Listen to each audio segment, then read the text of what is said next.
ஹாய்ங்க, இன்றைக்கி சூப்பரான ஒரு வெரைட்டி ரைஸ். இது லஞ்ச் பாக்ஸுக்கு கொடுக்கலாம், இல்லையா நம்மளே கூட செஞ்சு சாப்பிட்லாம். ரொம்ப சூப்பராக இருக்கும், ரொம்ப சிம்பிளாக செஞ்சிடலாம். ஸோ இப்போ வாங்க எப்படி செய்யலாங்கிறத பார்க்கலாம். இதுக்கு வந்துட்டு ஒரு 2-3 பல்லு பூண்டை வந்து நல்லா குட்டி குட்டியாக கட் பண்ணிக்கோங்க. இந்த பூண்டை வந்து எண்ணெயில் நல்லா வறுத்து எடுத்துக்கோங்க. ஸோ அதோடய ஃப்ளேவர் வர வரைக்கும் நல்லா வதக்கி விட்டுருங்க. இந்த இதுக்கு வந்து கடுகு, கருவேப்பிலை அதெல்லாம் எதுவுமே தேவையில்லை, பூண்டு மட்டும் தான் போதும். ஸோ அதை மட்டும் போட்டு நல்லா வதக்கி விட்டுருங்க. பாருங்கள், அந்த பூண்டுமே நல்லா சுருங்கி வந்திருக்கு. இப்போ நம்ம வந்து ஒரு ஒரு பெரிய வெங்காயத்தில் ஒரு 1/4 வெங்காயம் கொஞ்சமாக கட் பண்ணி குட்டி குட்டியாக கட் பண்ணி அதையும் சேர்த்திருக்கோம்.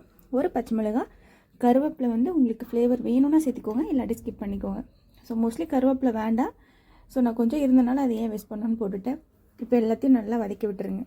ரொம்ப வதங்கணும்னு இல்லை, அந்த கண்ணாடி பதம் சொல்லுவாங்களே அந்தளவுக்கு வதங்கினதுக்கு பிறகு ஒரு கேரட்டு, 2 பீன்ஸு, கொஞ்சம் கார்ன், இது எல்லாத்தையும் குட்டி குட்டியாக கட் பண்ணிக்கோங்க. கட் பண்ணிவிட்டு ஃபஸ்ட்டு கேரட்டையும் பீன்ஸையும் சேர்த்திடுங்க. சேர்த்து ஒரு 2 நிமிஷம் மட்டும் நல்லா வதக்கி விடுங்க. ஸோ இப்போவே நிறைய பேத்துக்கு தெரிஞ்சிருக்கும் இது என்ன ரைஸ் அப்படின்ட்டு. ஸோ வீடியோ ஸ்கிப் பண்ணாமல் ஃபுல்லாக பார்த்திங்க அப்படின்னா என்ன ரைஸ் அப்படிங்கிறத நீங்களே பார்த்துப்பீங்க. அண்ட் அதுக்கப்புறமா நம்ம உரிச்சு வச்சுருக்கோம் இல்லையா கார்னு, ஸோ அதையுமே சேர்த்துக்கோங்க. கார்ன் வந்து நீங்கள் ஃபைனலாக சேர்த்துக்கோங்க. ஸோ கார்ன் வந்து சீக்கிரமே வதங்கிடும், அதனால தான் நான் வந்து ஃபைனலாக சேர்க்குறேன். இப்போது கேரட்டும் அந்த பீன்ஸுக்கு தேவையான அளவுக்கு நம்ம வந்து உப்பு போட்டுட்டு ஒரு 2 நிமிஷம் மட்டும் நல்லா சாட்டே பண்ணிவிட்டு அதுக்கப்புறமா கார்ன் சேர்த்திடுங்க. அவ்வளோதான். இந்த கேப்பில் நீங்கள் வந்து சாதம் வடித்து கொஞ்சம் ஆற வச்சுருங்க. யூஸ்வலாக நீங்கள் கிளற சாதம்லாம் செய்கிறீங்க அப்படின்னா சாதம் வந்து வடித்து செஞ்சீங்க அப்படின்னா நல்லா உதிரி உதிரியாக இருக்கும். இதுவே நம்ம குக்கரில் பண்ணும்போது கொஞ்சம் ஸ்டிக்கியாக இருக்கும். ஸோ அவ்வளோதான்.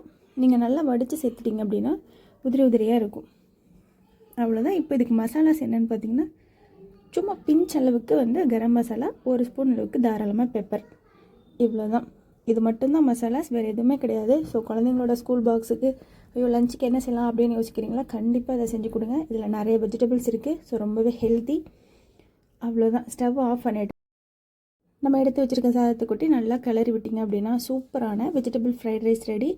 இதில் எந்த ஒரு கெமிக்கலான ப்ராடக்ட்ஸுமே நம்ம வந்து சேர்க்கலை. எல்லோரும் என்ன பண்ணுவாங்கன்னா இன்ஸ்டன்ட் ஃப்ரைட் ரைஸ் மிக்ஸை வாங்கி அப்படியே மிக்ஸ் பண்ணி கொடுப்பாங்க. பட் அது ரொம்பவே ஹெல்த்தி கிடையாது. நீங்கள் வேணால் சர்ச் பண்ணி பாருங்கள்.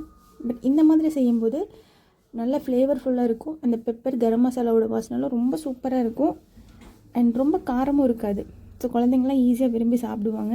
பாருங்கள், அவங்களுக்குமே பார்க்கும்போது கலர்ஃபுல்லாக இருக்குது அப்படின்றத நம்ம செய்கிற சாப்பாடில் தான் காமிக்க முடியும். ஸோ பார்த்திங்களா, கண்டிப்பாக டிஃபன் பாக்ஸ் காலியாக தான் வரும். ஸோ ட்ரை பண்ணி பாருங்கள். அண்ட் நீங்கள் ஃப்ரைட் ரைஸ் செஞ்சால் எப்படி செய்வீங்க அப்படிங்கிறதையும் சொல்லுங்கள். ஸோ இதே மெத்தடில் ட்ரை பண்ணி பாருங்கள், பார்த்துட்டு எப்படி இருக்குன்னு சொல்லுங்கள். தேங்க்யூ.